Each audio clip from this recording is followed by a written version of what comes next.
Standard 12th mathematics part 1 चा first topic mathematical लॉजिकला आपण start करूया. या टॉपिकमध्ये आपण मॅथमॅटिकल स्टेटमेंट्स लिहायचे कसे आणि ते स्टेटमेंट्स ट्रू आहेत का फॉल्स हे आपण चेक करणार आहोत. तर या टॉपिकमध्ये आपल्याला 2च गोष्टी करायच्या आहेत. 2च गोष्टी स्टडी करायच्या आहेत. मॅथमॅटिकल स्टेटमेंट लिहायचं कसं आणि ते स्टेटमेंट्स ट्रू आहेत का फॉल्स हे आपल्याला चेक करायचं आहे. हे असे जे मॅथमॅटिकल स्टेटमेंट्स असतात, हे कॉम्प्युटर प्रोग्राम लिहिण्यासाठी यूज केले जातात. फॉर एक्झाम्पल कुठल्याही वेबसाईट किंवा ॲपमध्ये तुम्हाला जर लॉग इन करायचं असेल, तर लॉग इन करत असताना ते ॲप किंवा वेबसाईट तुम्हाला युजर नेम आणि पासवर्ड विचारतो. तुमचा युजर नेम आणि पासवर्ड जर करेक्ट असेल, तर ते वेबसाईट किंवा ॲप तुम्हाला लॉग इन करण्याची परमिशन देणार आहे. हे करण्यासाठी तो वेबसाईट किंवा ॲप मॅथमॅटिकल स्टेटमेंट्सचा यूज करत असतो. तर नेक्स्ट व्हिडिओमध्ये आपण बघूया, हे मॅथमॅटिकल स्टेटमेंट्स लिहायचे कसे आणि मॅथमॅटिकल स्टेटमेंट्स म्हणजे काय आणि ते ट्रू आहेत का फॉल्स आहेत हे कसे चेक करायचे ते आपण नेक्स्ट पार्टमध्ये बघूया. स्टँडर्ड 12 मॅथमॅटिक्स पार्ट 1 चा चॅप्टर नंबर 1 मॅथमॅटिकल लॉजिक. त्याच्यामध्ये आज आपण बघूया what are mathematical statements. Mathematical statement समजण्यासाठी पहिल्यांदा बघूया types of sentences. There are 4 types of sentences. पहिला टाइप त्याच्यामध्ये आहे असर्टिव्ह सेंटेन्स. असर्टिव्ह सेंटेन्स म्हणजे असा सेंटेन्स ज्याच्यामध्ये फक्त इन्फॉर्मेशन दिलेली असते. त्या टाइपच्या सेंटेन्सला म्हणायचं assertive sentence. Information for example, Delhi is capital of India. याच्यामध्ये फक्त इन्फॉर्मेशन दिलेली आहे. या स्टेटमेंटमध्ये फक्त इन्फॉर्मेशन दिलेली आहे. म्हणून या सेंटेन्सला असर्टिव्ह सेंटेन्स म्हणायचं. दुसरा टाइप आहे सेंटेन्सचा इम्परेटिव्ह सेंटेन्स. या सेंटेन्समध्ये समोरच्याला आपण काहीतरी इन्फॉर्मेशन, समोरच्याला काहीतरी कमांड देतो, रिक्वेस्ट करतो किंवा ऑर्डर देतो. त्याला म्हणायचं imperative sentence. For example, complete your assignment. हे समोरच्याला आपण काय करतोय? ऑर्डर देतोय. इंटरोगेटिव्ह सेंटेन्स या टाइपच्या सेंटेन्समध्ये आपण समोरच्याला प्रश्न विचारतो. तर क्वेश्चन सुद्धा एक टाइपचा सेंटेन्स आहे. त्याला म्हणायचं interrogative sentence. For example, what is your name? हा एक इंटरोगेटिव्ह टाइपचा सेंटेन्स आहे. त्याच्यानंतर एक्सक्लेमेटरी सेंटेन्स. फोर्थ टाइप आहे एक्सक्लेमेटरी सेंटेन्स. असा सेंटेन्स ज्याच्यामध्ये आपण इमोशन्स एक्सप्रेस करतो त्याला म्हणायचं exclamatory sentence. For example, "this place is so beautiful" आणि शेवटी एक्सक्लेमेटरी मार्क आहे. तर हा एक्सक्लेमेटरी सेंटेन्स आहे. याच्यामध्ये आपण इमोशन्स एक्सप्रेस करतो. यापैकी पहिला जो टाइप आहे असर्टिव्ह सेंटेन्स, त्या टाइपच्या सेंटेन्सला आपण मॅथमॅटिकल स्टेटमेंट म्हणतो. हा जो असर्टिव्ह सेंटेन्स असतो, तोच मॅथमॅटिकल स्टेटमेंट असतो. ज्याच्यामध्ये समोरच्याला आपण इन्फॉर्मेशन देतो. त्या टाइपच्या सेंटेन्सला असर्टिव्ह सेंटेन्स म्हणायचं आणि असर्टिव्ह सेंटेन्स म्हणजेच मॅथमॅटिकल स्टेटमेंट्स असणार आहे. आता असर्टिव्ह सेंटेन्स 2 टाइपचे असतात. एक असतं सिंपल स्टेटमेंट्स आणि दुसरे असतात कंपाउंड स्टेटमेंट. सिंपल स्टेटमेंटमध्ये एकच इन्फॉर्मेशन दिलेली असते. एकच इन्फॉर्मेशन, एकच सेंटेन्स असेल तर त्याला सिंपल स्टेटमेंट म्हणायचं. एका सेंटेन्समध्ये 2 इन्फॉर्मेशन जर दिले असतील, तर त्याला म्हणायचं compound statement. For example, my name is Ravi and I am from Pune. हे एक कंपाउंड स्टेटमेंट आहे. अशा टाइपच्या स्टेटमेंटला आपण मॅथमॅटिकल स्टेटमेंट्स म्हणणार आहोत. स्टँडर्ड 12th मॅथमॅटिक्स पार्ट 1 चा फर्स्ट चॅप्टर मॅथमॅटिकल लॉजिक. याच्यामध्ये आज आपण थर्ड व्हिडिओ बघतोय. या व्हिडिओमध्ये आपण बघूया व्हॉट आर लॉजिकल कनेक्टिव्हज. इंग्लिश लँग्वेजमध्ये जसे कंजंक्शन्स यूज करतो आपण, मॅथमॅटिकल लॉजिकमध्ये त्यालाच आपण लॉजिकल कनेक्टिव्हज म्हणणार आहोत. इंग्लिश लँग्वेजमध्ये कंजंक्शन 2 सिंपल स्टेटमेंट्सला जोडण्यासाठी आपण यूज करतो.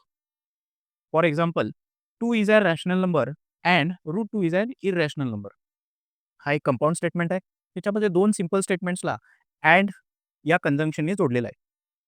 याचं जर सिम्बॉलिक रिप्रेझेंटेशन आपल्याला करायचं असेल, पहिल्या स्टेटमेंटला जर आपण पी म्हणलं, दुसऱ्या स्टेटमेंटला जर क्यू म्हणलं, तर एका लॉजिकल कनेक्टिव्हचा यूज करून याचा आपण सिम्बॉलिक रिप्रेझेंटेशन या पद्धतीने करू शकतो. त्याला पी अँड क्यू असं रीड करू शकतो.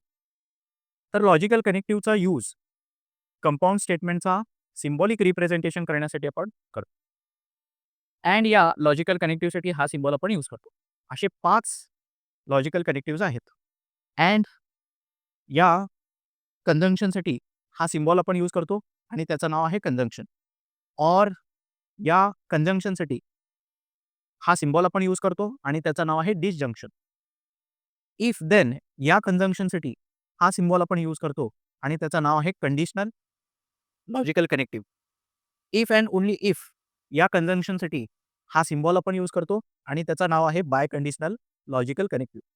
नॉट या कंजंक्शनसाठी हा सिम्बॉल आपण यूज करतो आणि त्याचं नाव आहे नेगेशन. जे काय ह्या व्हिडिओमध्ये आपण डिस्कस करूया. 2 + 2 = 4 हा स्टेटमेंट ट्रू आहे. तर त्याची ट्रूथ व्हॅल्यू आपण T ने डिनोट करतो. द अर्थ इज फ्लॅट हा स्टेटमेंट फॉल्स आहे. तर त्याची ट्रूथ व्हॅल्यू आपण F ने डिनोट करतो. तर एखादा स्टेटमेंट ट्रू असेल तर त्याची ट्रूथ व्हॅल्यू आपण T ने डिनोट करतो आणि एखादा स्टेटमेंट फॉल्स असेल तर त्याची ट्रूथ व्हॅल्यू F ने आपण डिनोट करतो. त्याच्यानंतर ट्रूथ टेबल म्हणजे काय हे आपण डिस्कस करूया. P आणि Q हे 2 सिंपल स्टेटमेंट्स आहेत आणि त्या 2 सिंपल स्टेटमेंट्सला अँडने जर जोडलं असेल, P आणि Q ह्या 2 सिंपल स्टेटमेंट्सला अँडने जर जोडलं असेल आणि कंपाऊंड स्टेटमेंट जर तयार केलं असेल, तर त्यांची ट्रूथ व्हॅल्यू काय असणार आहे? या कंपाऊंड स्टेटमेंटची ट्रूथ व्हॅल्यू काय असणार आहे? ते आपण डिस्कस करूया. या कंपाऊंड स्टेटमेंटची ट्रूथ व्हॅल्यू तेव्हाच ट्रू असणार आहे, जेव्हा दोन्ही स्टेटमेंट ट्रू असतील. पहिला स्टेटमेंट आणि दुसरा स्टेटमेंट दोन्ही स्टेटमेंट जर ट्रू असतील, तरच हा स्टेटमेंट कंपाऊंड स्टेटमेंट ट्रू असणार आहे. नाहीतर बाकी केसमध्ये फॉल्स असणार आहे.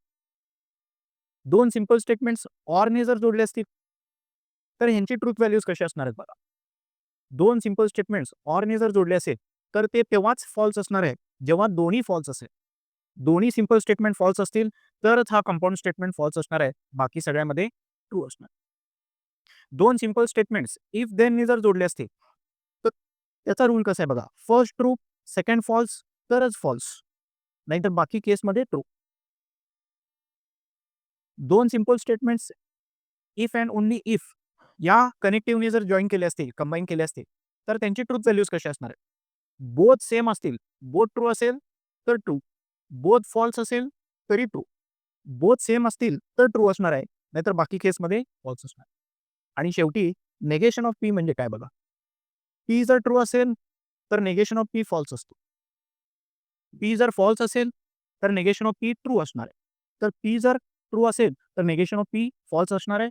पी जर फॉल्स असेल तर नेगेशन ऑफ पी ट्रू असणार आहे. हा टेबल कसा लक्षात ठेवायचा तुम्हाला सांगतो. अँडसाठी फॉर्म्युला काय? बोथ ट्रू तर ट्रू, नाहीतर फॉल्स. ऑरसाठी फॉर्म्युला काय बघा. बोथ फॉल्स तर फॉल्स, नाहीतर ट्रू. इफ देनसाठी फॉर्म्युला काय आहे? फर्स्ट ट्रू देन फॉल्स तर फॉल्स, नाहीतर ट्रू.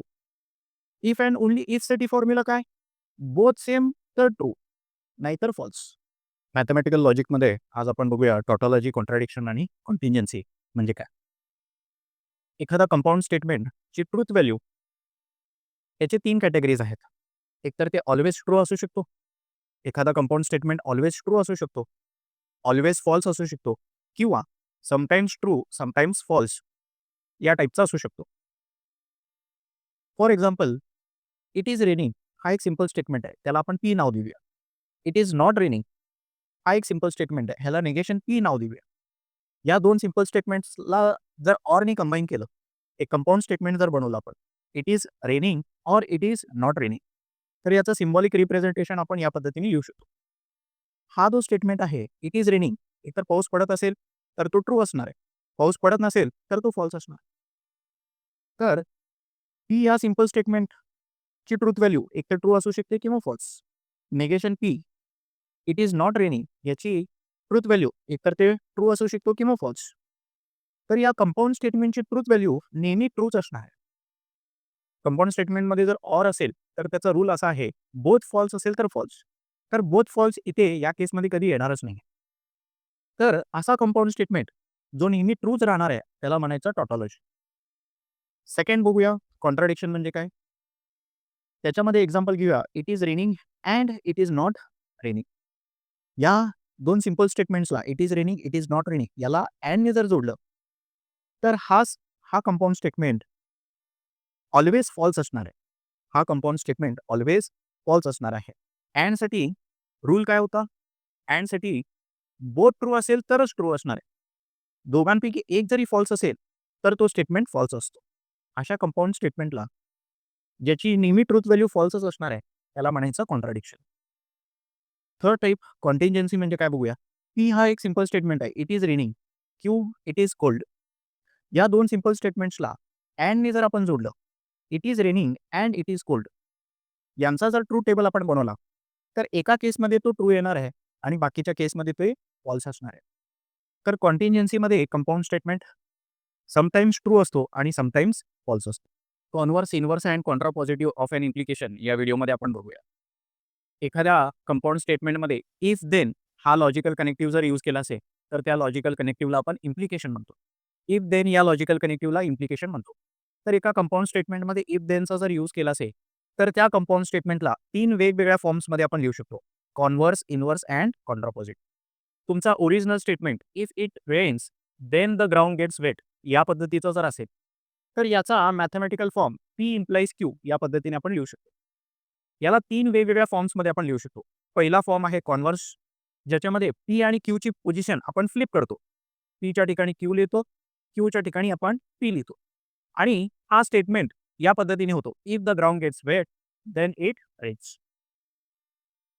या कंपाऊंड स्टेटमेंटला दुसऱ्या फॉर्ममध्ये आपण कन्व्हर्ट करू शकतो. त्याला म्हणायचं इन्व्हर्स, ज्याच्यामध्ये 2 सिंपल स्टेटमेंट्स पी आणि क्यू यांचे निगेशन्स आपण लिहितो. ओरिजिनल स्टेटमेंटमध्ये जे पी आणि क्यू होते त्यांचे निगेशन्स लिहितो. निगेशन म्हणजे स्टेटमेंटला आपण निगेटिव्ह करतो. If it does not rain then the ground is not wet. तर ओरिजिनल स्टेटमेंटचा इन्व्हर्स आपण या पद्धतीने लिहू शकतो. ओरिजिनल स्टेटमेंटचा कॉन्ट्रापॉझिटिव्ह लिहिण्यासाठी ओरिजिनल स्टेटमेंटमध्ये जे 2 सिंपल स्टेटमेंट्स होते पी आणि क्यू त्यांची पोझिशन फ्लिप करायची आणि त्यांचा नेगेशन सुद्धा घ्यायचा.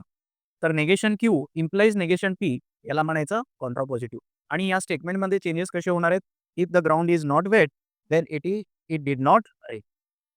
तर एक कंपाऊंड स्टेटमेंट ज्याच्यामध्ये इफ देन यूज केलेला आहे, तशा स्टेटमेंटला आपण 3 वेगवेगळ्या फॉर्म्समध्ये लिहू शकतो. Converse, inverse and कॉन्ट्रापॉझिट.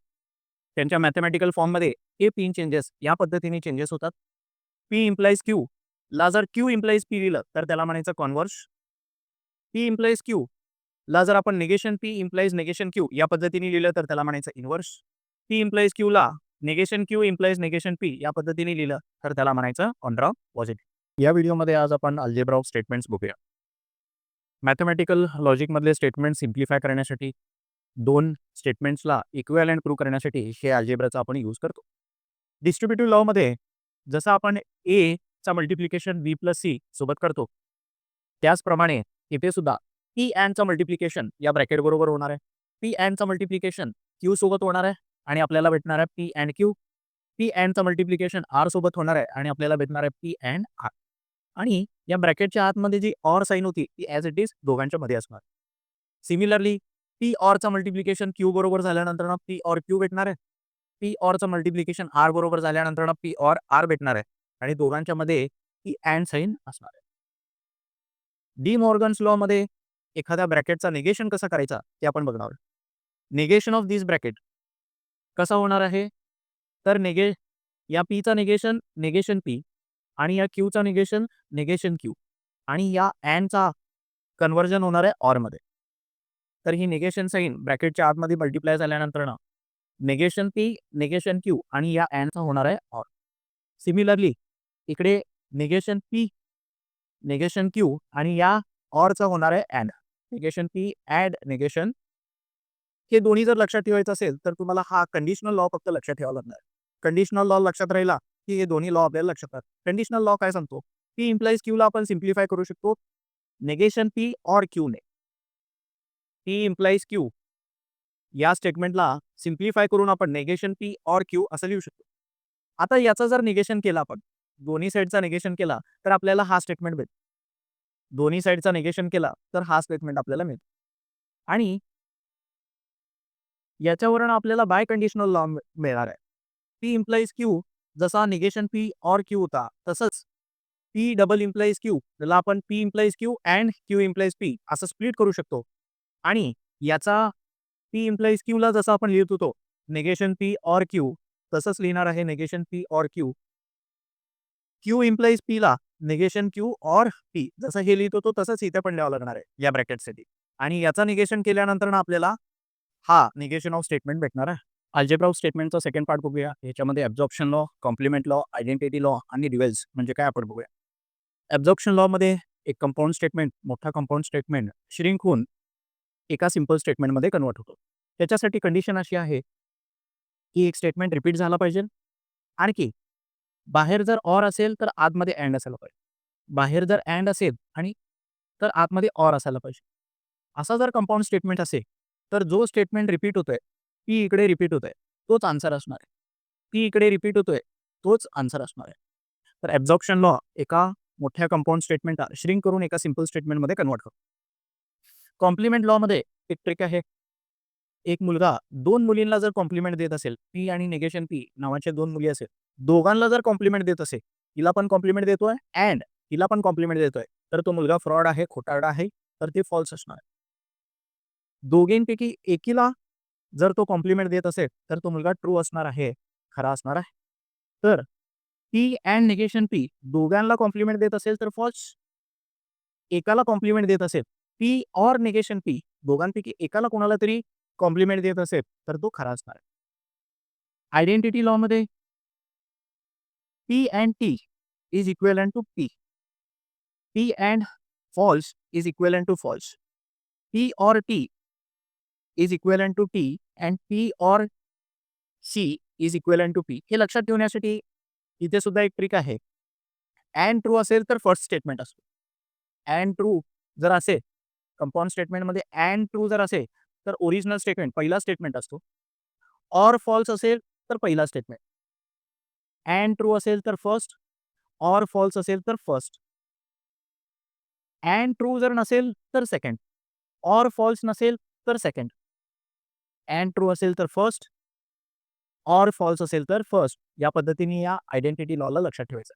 त्याच्यानंतर ना एखाद्या स्टेटमेंटचा ड्युएल कसं लिहितात. ओरिजिनल स्टेटमेंटमध्ये जर अँड असेल तर त्याचा जो ड्युएल आपण लिहिणार आहे त्याच्यामध्ये ऑर लिहायचं. तर अँडला ऑरने रिप्लेस करतो, ऑरला अँडने रिप्लेस करतो, टॉटॉलॉजीला कॉन्ट्राडिक्शननी रिप्लेस करतो आणि कॉन्ट्राडिक्शनला टॉटॉलॉजीने आपण रिप्लेस करतो. या व्हिडिओमध्ये आपण application of logics to switching circuits हे आपण बघूया. मॅथमॅटिकल लॉजिकचा यूज ॲप्लिकेशन आपण स्विचिंग सर्किट्समध्ये, इलेक्ट्रिकल स्विचिंग सर्किट्समध्ये यूज करू शकतो. मॅथमॅटिकल लॉजिकमध्ये सिंपल स्टेटमेंट्सला आपण पी, क्यू, आर ह्याच्याने रिप्रेझेंट करत होतो. एका सर्किट डायग्राममध्ये स्विच 1, स्विच 2, स्विच 3 याला रिप्रेझेंट करण्यासाठी आपण आता इथे पी, क्यू, आर चा यूज करणार आहोत. तर स्विच 1 ला रिप्रेझेंट करण्यासाठी पी, स्विच 2 ला रिप्रेझेंट करण्यासाठी क्यू, स्विच 3 ला रिप्रेझेंट करण्यासाठी आर हे लेटर्स आपण यूज करणार आहोत. लॅम्पला रिप्रेझेंट करण्यासाठी एल हा लेटर आपण यूज करणार आहोत. तर एका सर्किट डायग्रामला हे लेटर्स यूज करून आपण एका कंपाऊंड स्टेटमेंटमध्ये, मॅथमॅटिकल कंपाऊंड स्टेटमेंटमध्ये आपण कन्व्हर्ट करू शकतो. S1 डॅश या नावाचा जर स्विच असेल तर त्याला निगेशन पी ने आपण डिनोट करतो. S1 डॅश म्हणजे काय? एक असा स्विच असतो जो ऑफ कंडिशनमध्ये बल्ब ग्लो करत असतो. स्विच बंद असेल तर बल्ब ग्लो करतो. तशा स्विचला S1 डॅश म्हणायचं. त्या स्विचला रिप्रेझेंट करण्यासाठी आपण निगेशन पी यूज करतो. S2 डॅश या स्विचला रिप्रेझेंट करण्यासाठी निगेशन क्यू यूज करतो. S3 डॅश या नावाच्या स्विचला रिप्रेझेंट करण्यासाठी निगेशन आर यूज करतो. दोन स्विचेस सीरीजमध्ये एकापुढे एक जर असेल तर त्याला पी अँड क्यू या मॅथमॅटिकल स्टेटमेंटने आपण रिप्रेझेंट करू शकतो. दोन स्विचेस पॅरलल असतील, एकाखाली एक असतील, तर त्याला आपण पी ऑर क्यू या कंपाऊंड स्टेटमेंटने आपण रिप्रेझेंट करू शकतो. जसं आपण ट्रूथ टेबल मॅथमॅटिकल लॉजिकमध्ये ट्रूथ टेबल बनवत होतो, तसंच स्विचिंग सर्किट्समध्ये तसा सिमिलर टेबल आपण बनवणार आहोत. त्याचं नाव आहे इनपुट आउटपुट टेबल. ट्रूथ टेबलच्या ऐवजी त्याला नाव इथे आहे इनपुट आउटपुट टेबल. ट्रूथ टेबलमध्ये शेवटच्या कॉलमला आपल्याला ट्रू किंवा फॉल्स असे आन्सर्स भेटत होते. या इनपुट आउटपुट टेबलमध्ये शेवटच्या कॉलममध्ये 1 किंवा 0 असणार आहे. 1 ह्याचा अर्थ लॅम्प ग्लो होतोय आणि 0 ह्याचा अर्थ लॅम्प ऑफ आहे.